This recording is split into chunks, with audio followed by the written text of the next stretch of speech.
Hello, good evening, everybody, and welcome once again in my class. As you're aware, today we are going to discuss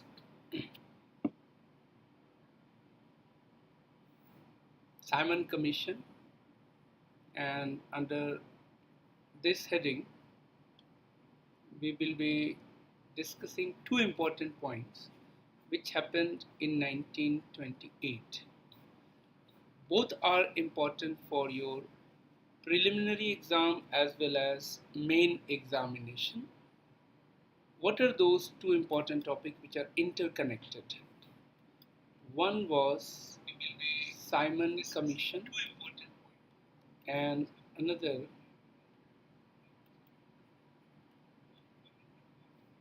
Nehru Committee report.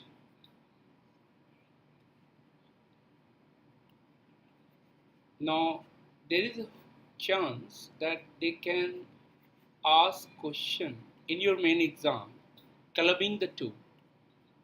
If there is a possibility of a third topic related to this, that topic is Jinnah's demand. Now, what are those demands of Jinnah?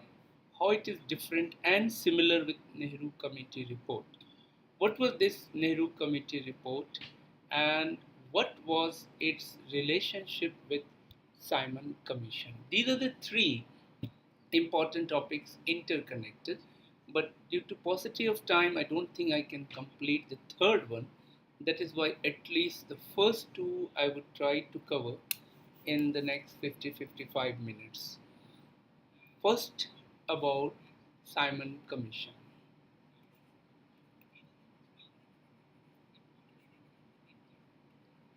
What are the points which you have to know about this Simon Commission? What was the purpose? Why was it appointed? Why did Indians oppose? Why did and how did Indians oppose? Third one, what actually was the report in Simon Commission? What they recommended to the government, and how much it is connected with an act which was ultimately passed in 1935, which you all know as Government of India Act. So when a question is going to be framed either in preliminary or in main exam, then you have to understand what are the areas of this topic. First, the purpose, the objective. Second, why did Indians oppose? How did Indians oppose? Third, what was the report or recommendation of this commission which was accepted or with certain modification in the Government of India Act? And of course, for that you have to study separately about this very act. So let's start the purpose. In 1927, coming little back, the British government, when we use the word British government, it means the government in England. Otherwise, we have to use Government of India. In 1927, the British government appointed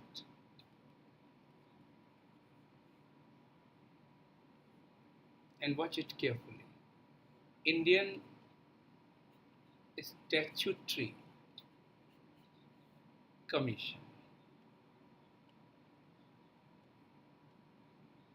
This was the original name of Simon Commission. In fact, this question was asked few years back in your preliminary exam, that what was the original name of Simon Commission? Indian Statutory Commission, with 7 members, headed by Sir John Simon. sorry, George Simon. Some George Simon. Now, because this man was heading, so it is often or popularly known as Simon Commission. Officially, the name was Indian Statutory Commission, right? What was the objective? Objective A, to review the workings of Government of India Act 1919, right? B, to suggest further constitutional reform. So the real objective was B, but to get this objective they had to do A. And what was that? To review the workings of Government of India Act 1919. Let me remind you, many of you might have studied or attended my earlier class, that in 1909 they had passed an act, Indian Council Act. Okay, 1919 they had passed another act, Government of India Act. By that logic, can you fill this, fill in the blanks, just fill this blank. So can you tell me what should be the correct answer? So let's check who is writing. I'm watching whatever you're writing.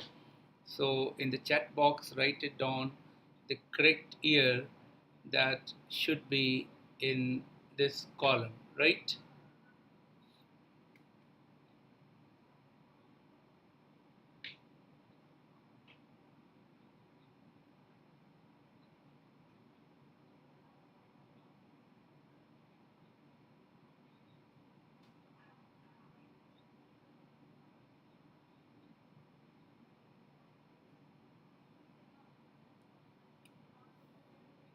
Okay.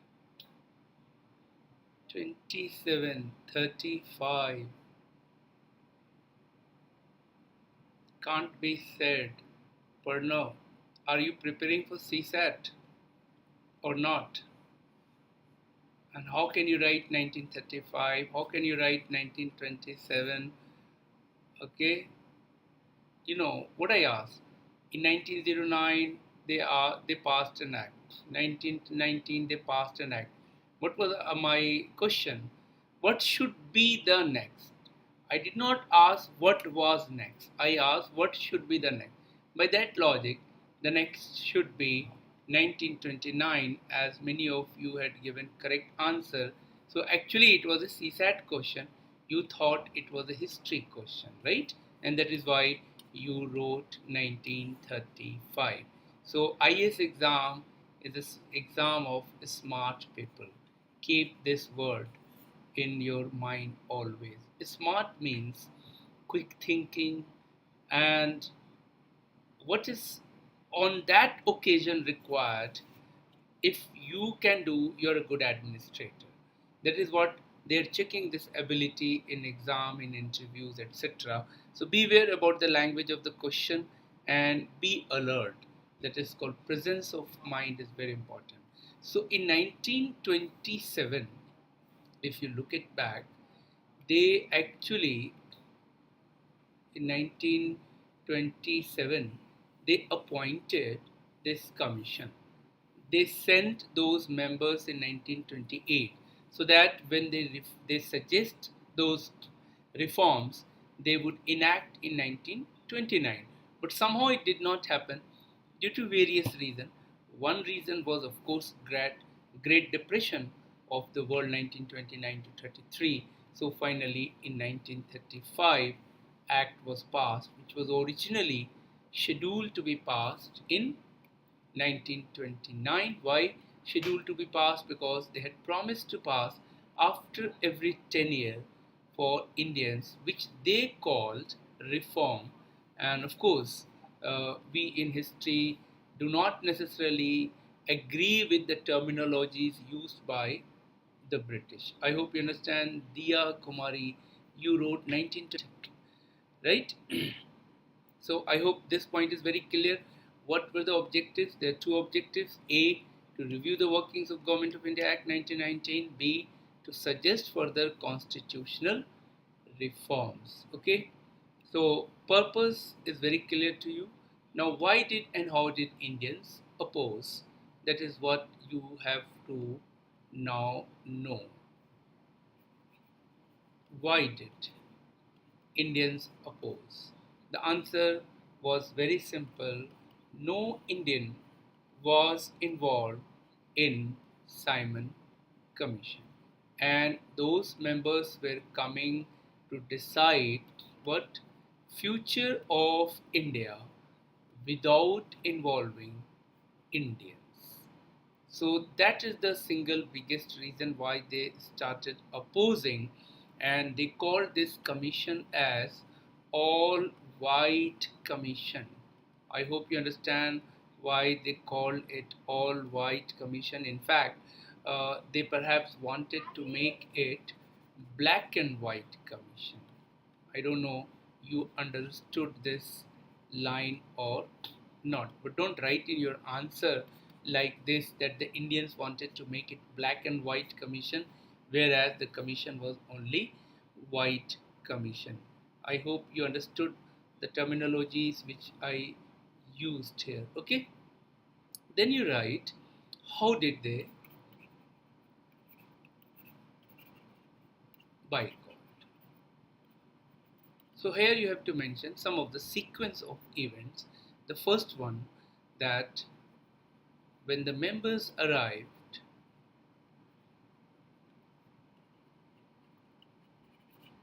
in early 1928, the Indians protested. Indians protested and displayed black flags. Displayed black flags, shouted a slogan which is very famous: "Go back, Simon," or also "Simon, go back." You must have heard and seen various pictures, posters related to this one, right? This is the first thing which you can write. Second point, English goods and services were boycotted.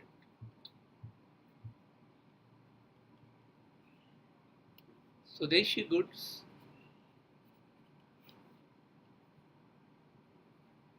like khadi became popular. Similarly, English educational institutions were also boycotted, as you have heard, in non-cooperation movement, during Swadeshi movement, and some other smaller movements. Now, what point you have to understand, in between two movements, the Indians continued to use English goods, English services, partly because we Indians are seasonal people. We are seasonal nationalists, seasonal patriot, like we are seasonal religious also, like we are seasonal serious in our studies. During exam time, our libraries are full.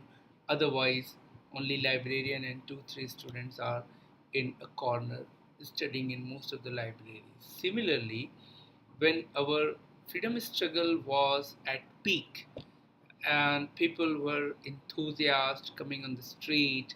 Then they would burn the British goods. They would stop going such as schools, colleges, and courts. But after 6 months, 8 months, 9 months, they would again use the same English goods, same English institution. What could be the reason? Can you think and answer this one? Yes. Anisha, Deep, Sunita, Arya, Sundar, Naman, Rupa, Diya, Anisha, Rajeshwari, Sagar, Deep, Vohra, Pranav, Akanksha, Sejal, Abhik, Arpan, Kuldeep, Sunita, Gaurav, yes, Nitesh, Sadakat, Rupa, yes, Anisha, Ramya. Tell me, what could be the reason? Good, Avik is first right that पापी पेट का सवाल है, livelihood. After all, how long you would boycott PUBG, right? How long you would boycott so much Chinese apps? हम भी देखते हैं, right? And have you not noticed that how selective we are in boycotting Chinese goods or some of the apps, and how much Chinese product we are still using every day in India? So, what point I wanted to tell you that the connection between the past and the present is always there, because in a given culture and a society sometime the habits remain same for very long time over a period of time. For instance, if you look at in our customs, how many customs we have almost same since centuries. Maybe in some other culture it was present in medieval time, but no longer that custom exists. So Indians perhaps carry on their custom for very long time, and one of the custom we have that we are seasonal patriots, seasonal nationalists. This is my observation after reading modern history and the contemporary world, contemporary history, right?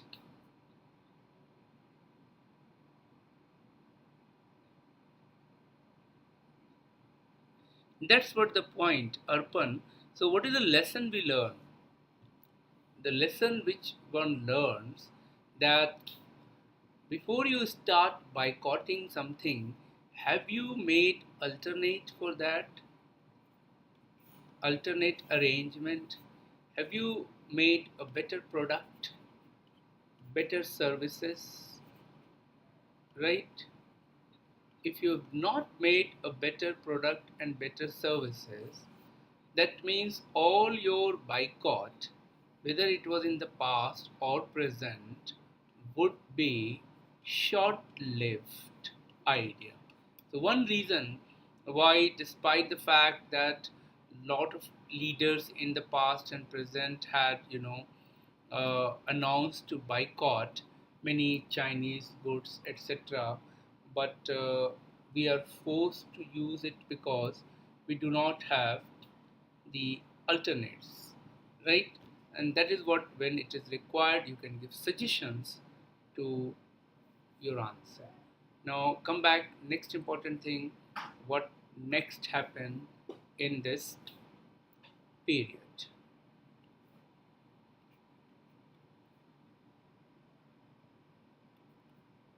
At several places,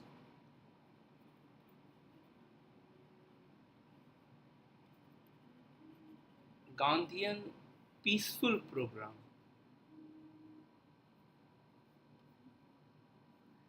Gandhian peaceful programs. What are those Gandhian peaceful programs? One was Khadi program, that people would weave khadi clothes, would sell it in the market. Village development program, that the local development of the village by the villagers themselves, that is the roads or wells or plantation. One was very dear to Mahatma Gandhi, and that was anti-liquor program. So large number of women would join with such kind of program because drunken husband beating wife, very common phenomena in Indian villages. So very good number of women would join Mahatma Gandhi's movement because Gandhi could link with social issues like anti-liquor movement. So this was also seen at some places. Then point number next you can add that some protesters even chased the members. The members had to travel across the country from one station to another station, say from Delhi to Madras to Calcutta to Bombay. So they had to normally go through the train, right? So at different stations, the protesters would be waiting, and the moment train stopped, 300 people, 400 people would gather, would display some flags, slogans like Salmon Go Back, and burn even some English goods in front of them. And then the train moved to next station, and another 500 people were waiting, and another next station, another 600 people were waiting, because in India we never had dearth of people. Number two, we never had dearth of time. People have enough time in India for any such kind of protest. Don't take it otherwise. When I was reading history, I was just thinking how it must have happened. Gandhi did not have called through WhatsApp and through email. Sahab, now the next station would be Kanpur, and then it would be Aligarh, and then it would be Delhi, and be ready. So how people must have mobilized themselves. That is very interesting when you go into the details of modern Indian history. And sometimes when people involve themselves and not necessarily guided by the leaders, so they become very innovative also. And you must have noticed there are a lot of protests in the world which is very innovative in the sense. I can give you a few examples. Like during this period, when the members were traveling in train, there is a place called Pune to Lonavala. This is in Maharashtra. So the members were traveling in train, okay, and parallel is the road. So those members in the train and the protesters took some motor vehicles, and they in group with flag chanting slogans, showing to these members throughout the journey from Pune to Lonavala. And it is very much like here is Rajesh Khanna, and here is Sharmila Tagore, and she is in train, he is in motor vehicle, and singing the song Mere Sapno Ki Rani Kab Aayegi. Movie Aradhana, 1969. Movie maker Shakti Samant. My job is to enhance your general knowledge. So when I was watching this movie and reading this, I was just wondering that he must have studied freedom struggle and copying some of the lines. Now, this is one example of innovation. Another example of innovation I can give you very recently in Madhya Pradesh, few years back, some protesters out of some local issues did some unique form of satyagraha. And what was that unique form of satyagraha? That both men and women, they kept themselves whole day in water up to neck, and they gave a name called Jal Satyagraha. I don't know you heard it or not. So this happened somewhere in Madhya Pradesh just few years back, and for many days the men and women would come in group, and they would remain in water for whole day, and they would protest against some of the decisions of the government. Now, this is an innovation. Mahatma Gandhi would have never imagined that one day his satyagraha would also have Jal Satyagraha, because Gandhi did not know swimming, so obviously he would have never thought Jal Satyagraha. So this is what I'm saying, that how a movement like Chipko movement, have you heard it? Chipko movement is very famous, that both men and women would hug the tree in the 70s in Uttarakhand, and Gandhi never did this Chipko type movement, right? So these are some innovative methods. So what I'm telling you, that there is a possibility that they may ask a question, Gandhian movement after Gandhi. Are you getting? Gandhian movement after Gandhi. So what you have to, yes, Sundarlal Bahuguna, you're right. So right from, I would say, have a survey from Vinoba Bhave. You heard it, Bhudan movement, very famous, to Anna Hazare, 2011.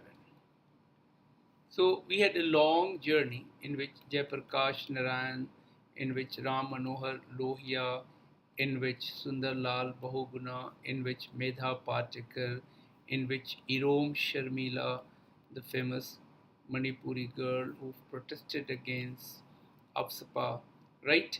So make a list of say 10 prominent persons and the issues which they raised and the method which they evolved much beyond Gandhi's fast. Fast was, of course, one of the common method of protest in most of these movements, but as I told, in many of those movements, it was much more. For instance, in case of Anna Hazare movement, the use of social media was very much there. Mahatma Gandhi had to work with posters, with hands out, with newspapers, with public speeches. Gandhi did not have this facility of using social media. Had he at that time, I'm sure, then he would have involved the Afghanis, the Africans, the Americans, the Russians, all at Jantar Mantar together.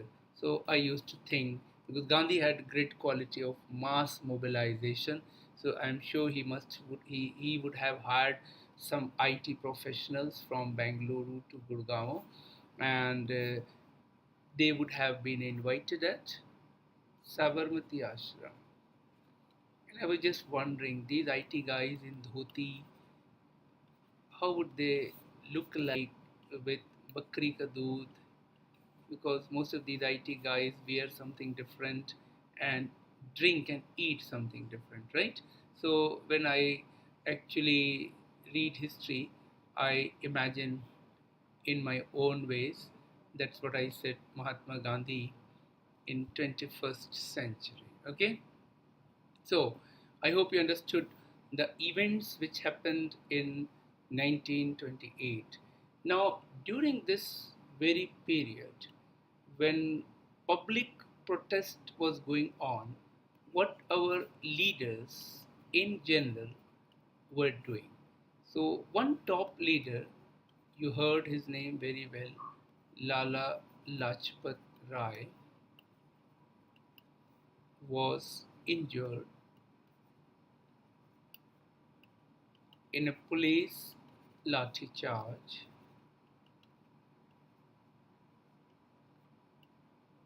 at Lahore. Later he died. So his death was revenged by a group of revolutionaries. I am deliberately not naming any revolutionary. Why so you would learn later on. And killed Sanders. I hope You know that is story, right? This is one point. Second point, different political parties. And different political parties means Congress, Muslim League, some left parties, some liberal parties, some Democrats, some regional parties. They met in all party conference, and this was held at, no, I'm deliberately not naming Bhagat Singh because there is a catch in that. So we will discuss that part as I told you later on. And there was a news recently related to that story in 2018. What was that? That also I will tell you. All party conference held at Delhi, then it was held at Bombay, and finally at Lucknow. Three places I mentioned: Delhi, Bombay, and Lucknow. Different political parties called All Party Conference.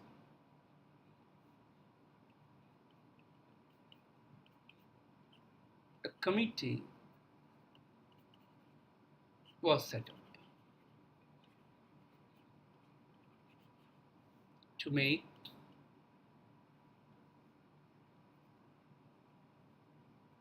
a draft constitution. You know, the government had appointed Simon Commission to draft a constitution.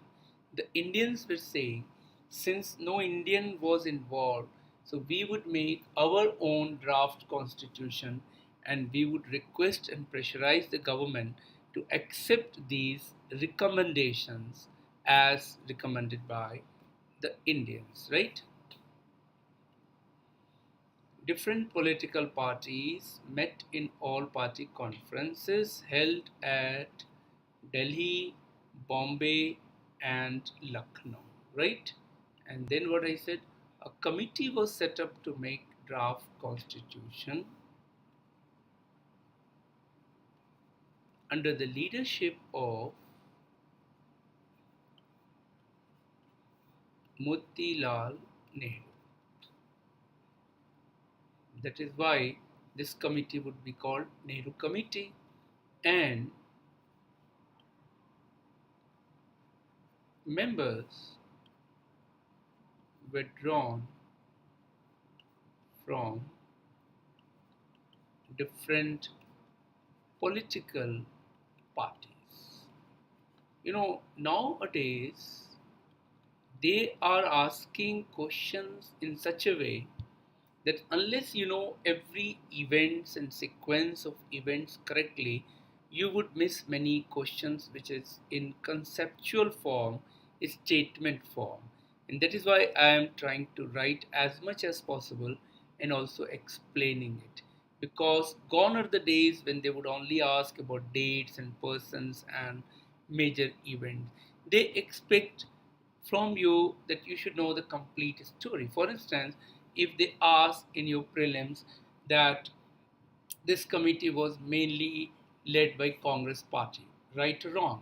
So that statement would be wrong because what I have written that the members were drawn from different political parties. So write down few important names which were important here. Of course, Motilal Nehru was the leader.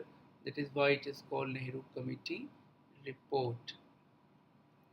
Sir Tej Bahadur Sapru,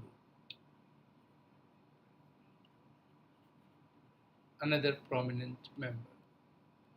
Sir, I hope you know, Sir is a title given to a person by the British Crown through knighthood title. Okay? Sir Ali Imam.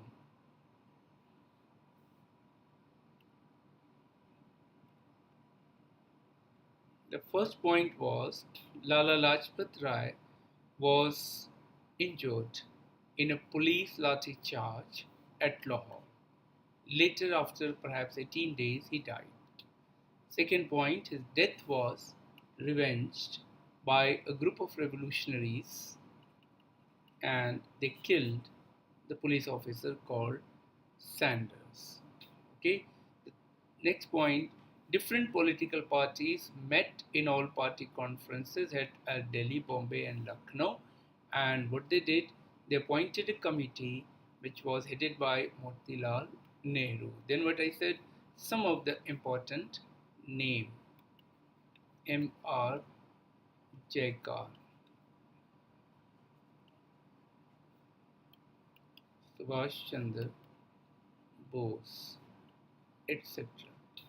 I will be also providing PDF note shortly after my class to Unacademy team, as I had chat with them. So the topic which I am covering, the same topic, I would give it to them. And what you can do is that after this class you add that PDF note, so it would be supplementary, and then you don't have to read generally as far as preliminary exam is concerned. Yes, for certain question of prelims you may require, but I would say almost 80% prelim question you, I'm sure, would get in my class note and PDF. As far as main exam is concerned, the percentage would be even further higher, if not 100%, at least 90% my topic would help you the main questions. And in the prelims, you have to get something from one extra book or some of the test series, right? So that PDF note you can ask tomorrow from Unacademy team. So these are some of the prominent members. Now, what did this Nehru committee recommend?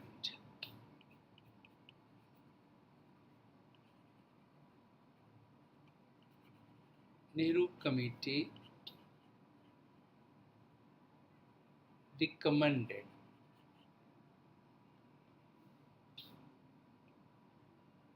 one,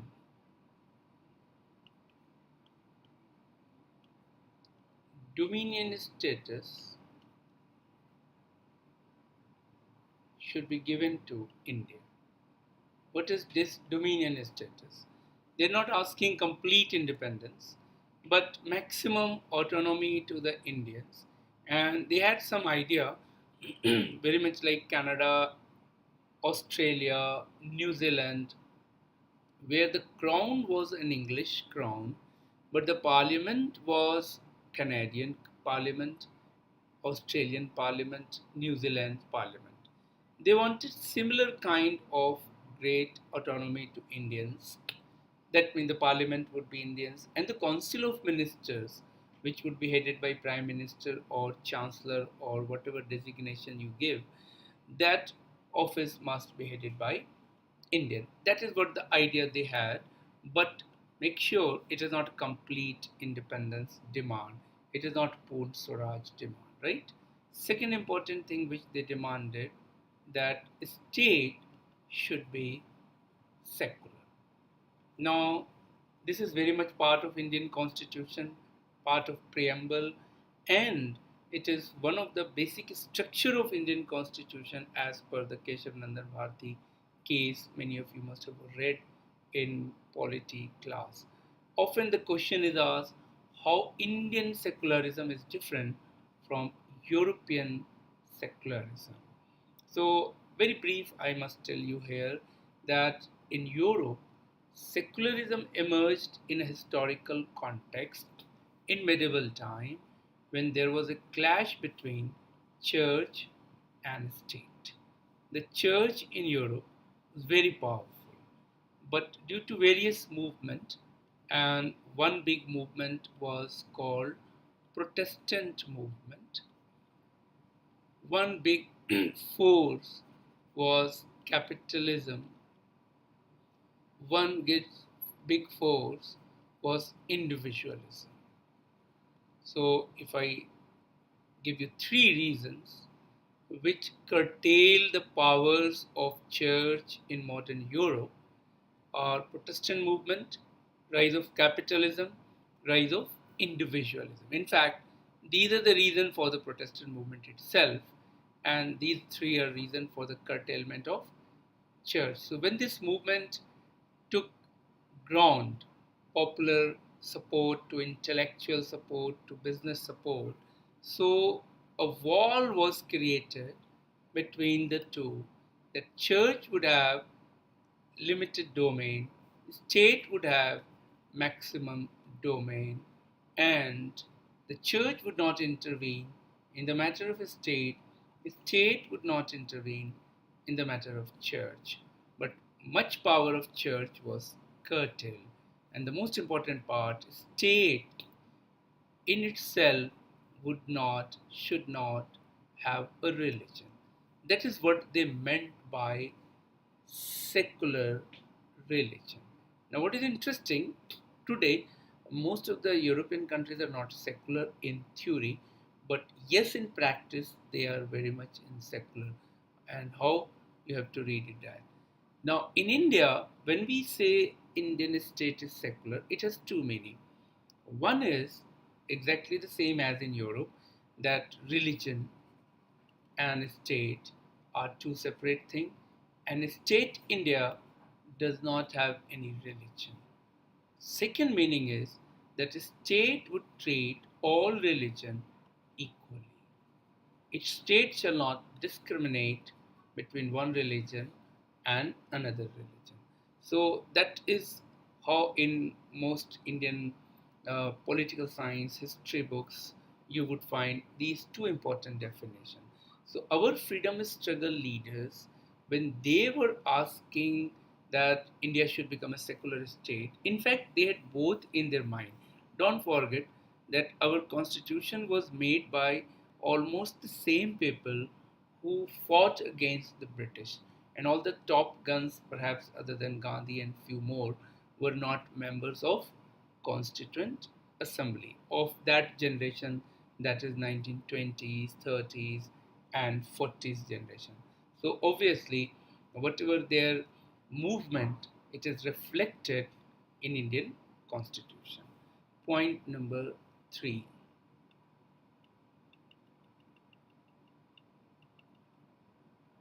Sorry.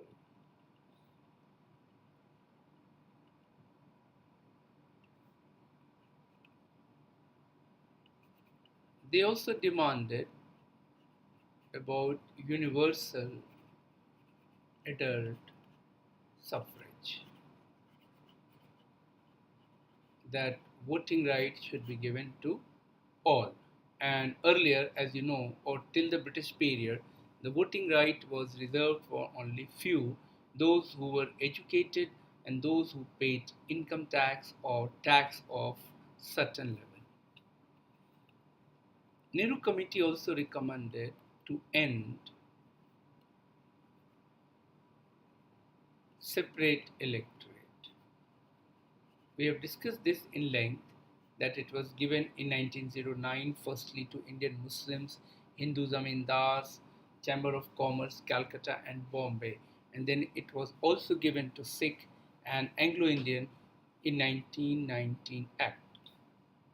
But Nehru Committee report suggested it must end because it was communalizing Indian politics, right?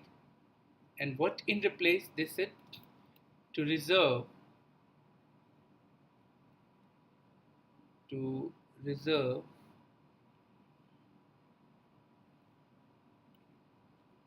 seats, of course in parliament and assembly, for minorities. So there is a difference between reservation and separate electorate. In reservation, the candidate would be from minority and the voters would be from all. Whereas in separate electorate, the candidate would be from minority and the voters would also be from minority. So this difference you have to keep in your mind. Today we do not have this system anywhere in India. Yes, this system is practiced in Pakistan, in Bangladesh, in South Africa, and in few more countries. We have today reservation, but not for minorities. We have reservation for scheduled caste, for scheduled tribes in Lok Sabha, and in different Vidhan Sabha according to the proportion of their population. In some states like Arunachal Pradesh, Nagaland, all seats are only reserved for scheduled tribes. Non-scheduled tribes are not allowed. In some other states, it is as I told in accordance with their population. As far as women reservation is concerned, it is right now in panchayats and municipal corporation, not in Vidhan Sabha and Lok Sabha, right? Though there is a demand of women reservation in Vidhan Sabhas as well as Lok Sabhas as well, and this demand, at least I am hearing since last 20 years. What is interesting, every political party in India do talk about women's right, do talk about women reservation, but no political party in India brings this bill to a successful level of act, though the bill was introduced several times in our parliament, Lok Sabha and Rajya Sabha, but it was hardly passed. And you must have noticed that there was a time when Congress was in majority in both the house, they failed. When alliance powers they were in power, they failed. Then BJP is in very good majority today, and they also did not pass this reservation bill. And they had shown that they can pass a bill in 24 hours if they wish. Just check it how many bills they have passed in no time. So that is what the double standard of Indian politician of all ideology, that when it comes to women rights, they talk a lot, but how many of them are giving tickets to women during election? That is number one. And why don't they support women reservation? Unlike in many countries, including Bangladesh, is better than India. Just check it how many women in Bangladesh parliament and how many women in Indian parliament. And you would be shocked to know that they have more numbers in terms of percentage than in India. So why I'm telling you, because these demands are very long demands since 1928, and still these demands raises some important political questions. Now write point number F.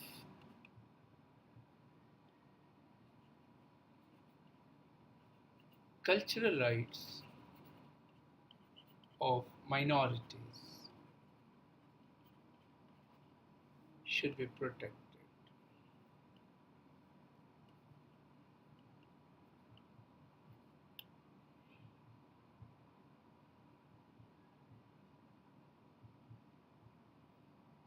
Yeah, I heard about, yes, Sundar, you're right. But I'm talking about reservation, okay?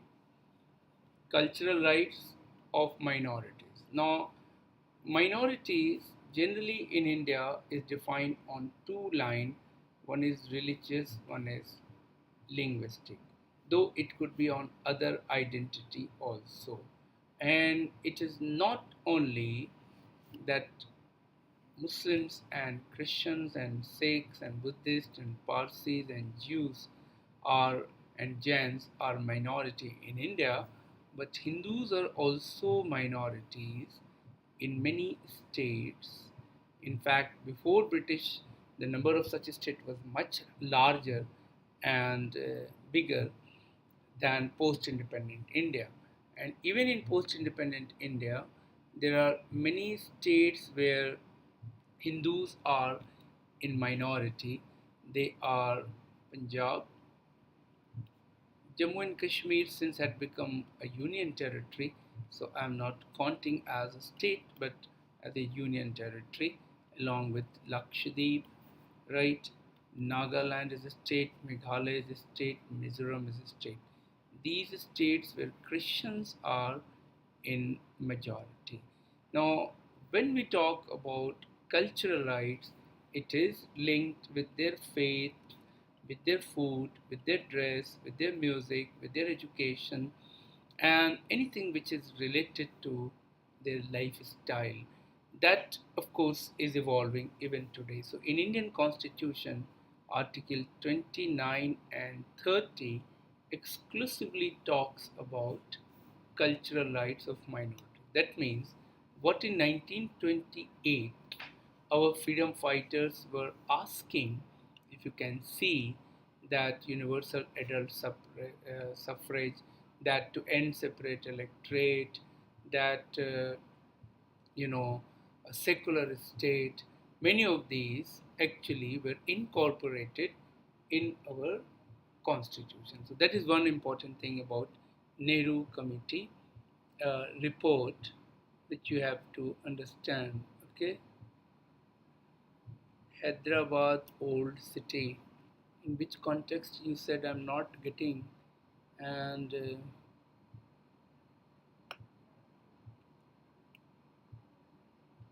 okay, Gaurav is saying India had best leaders during, yes, undoubtedly.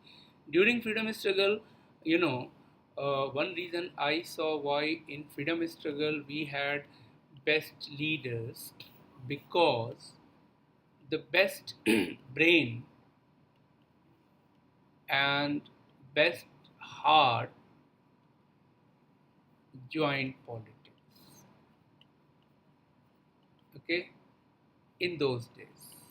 That's the reason why Indian politics during freedom struggle was so interesting.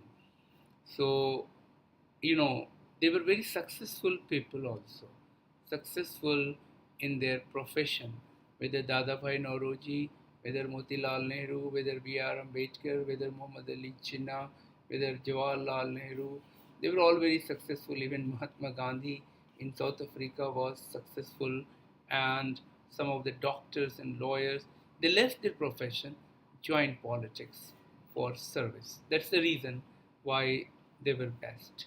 There's a joke today in India, but sometimes jokes also had some deeper meaning. It is said that in India at present, the toppers of class 10th and 12th, they join medicine and engineering, JEE and NEET, right? The second divisioner,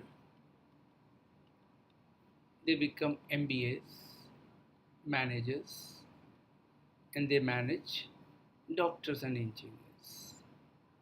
The third divisioners become IAS, they manage these three.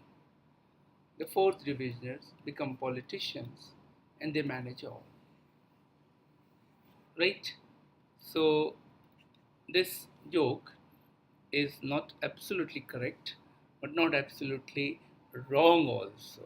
Right? That the best people are not in politics in India. Reasons are plenty. Anyways, so we are talking about Simon Commission, and we also talked about Nehru Committee report. I hope both are very clear to you, the connection and what that these people demand.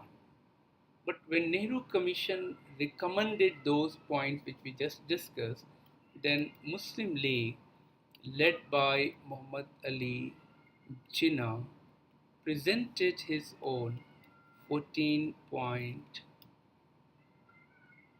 Yes, Babas manage politicians. You're right, Sundar. Baba is at top.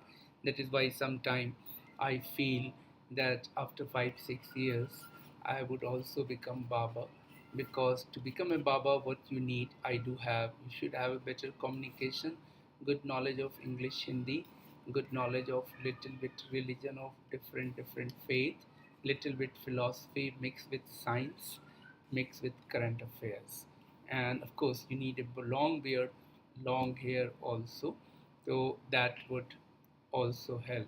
So that is the most successful profession in India.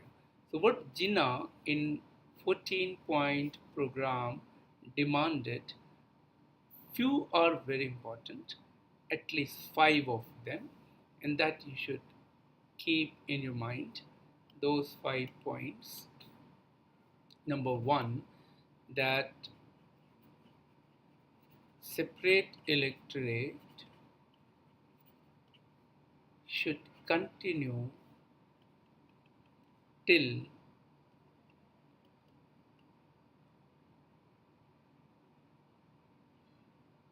नहीं, जब मैं बाबा बनूंगा तो मुझे भी फूल बनाना पड़ेगा ना, क्योंकि प्रोफेशनल एथिक्स ज़रूरी होती है।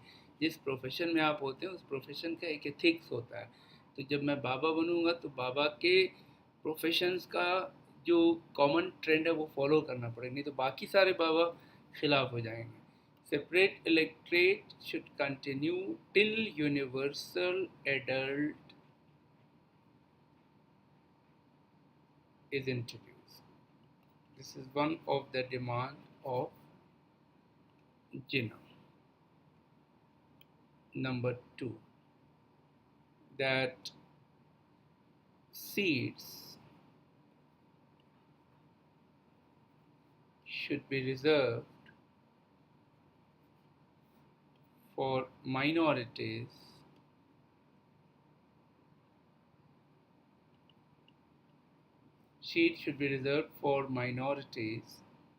in proportion to their population, right? So if in a particular state a minority is 10%, then 10% seat of that legislative assembly should be reserved for that minority. That is what, in proportion to that minority. Third important point, 1/3 seats should be reserved for Muslims in Central Legislative Assembly, what is today called Lok Sabha. Next, Union, that is Union India, shall have limited powers, and provinces shall have more powers. If you look at today, Union India has more subjects, 97 subjects, and provinces has limited subject, that is 66 subjects, whereas Jinnah demanded just opposite. Another demand of Jinnah was that if a bill was opposed by majority members of minority community, majority members of minority community, which may be against their cultural interest. So it is not related to all bill, only those bills which may be against their cultural interest. Such bill shall not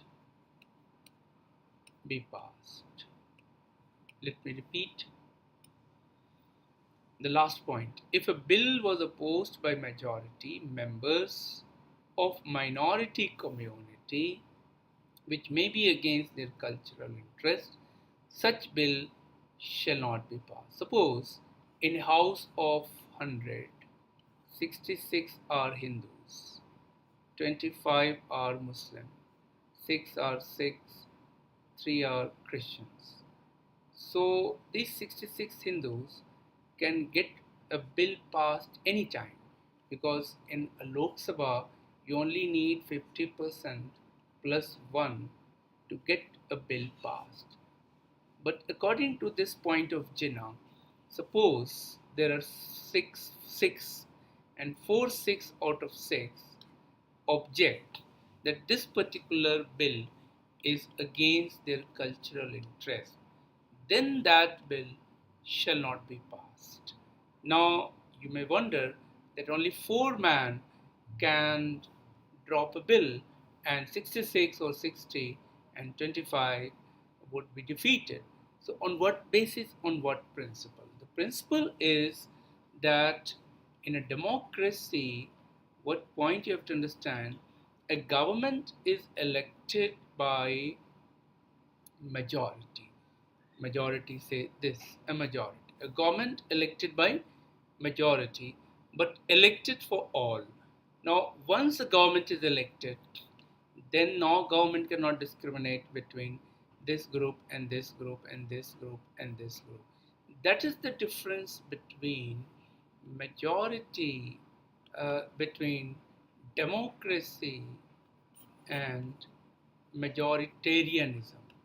Majoritarianism means that whatever majority groups want, the government would do that and would not take care about minority. That would lead to civil war. That would lead to conflicts. I hope you're getting my point. So this is why in modern world you would find that there is always a clash between a group of majority and a group of minority. Just check it in US, just check it in Pakistan, Bangladesh, India, Sri Lanka, and Iraq, and a lot of countries in Africa. Though many countries like US, like parts of, I would say, Middle East and Europe in particular had resolved their issues. But many countries in Middle East and East Europe and of course subcontinent people have yet to resolve the majority minority debates and issues, because the minorities always complain that their rights have not been protected, though constitutionally it may be, but not by the system or administration.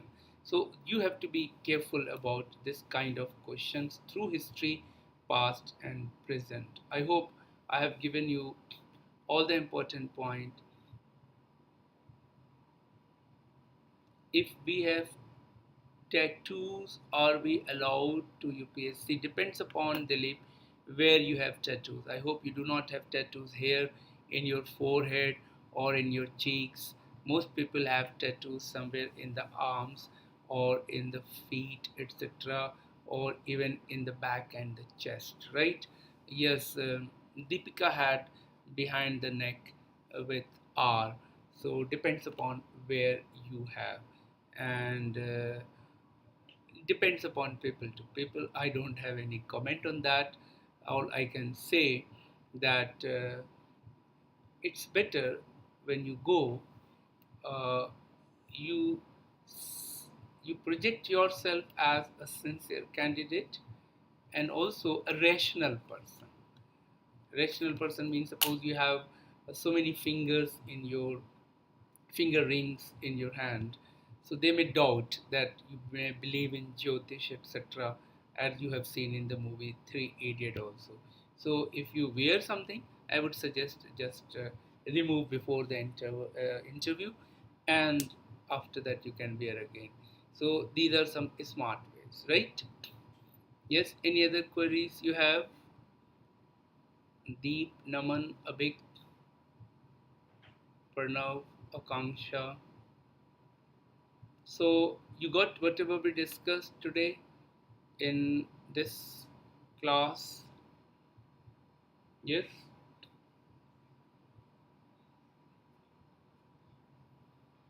So we'll discuss now, tomorrow, or next time as per our schedule, and I hope I would give them the PDF as I told of Simon Commission, Nehru report and Jinnah's demand. Then the effect of the rings will go away during the interview. Okay. World history. Yeah, I'm planning after this one, but in this month I have a schedule which is already full. So I hope in November.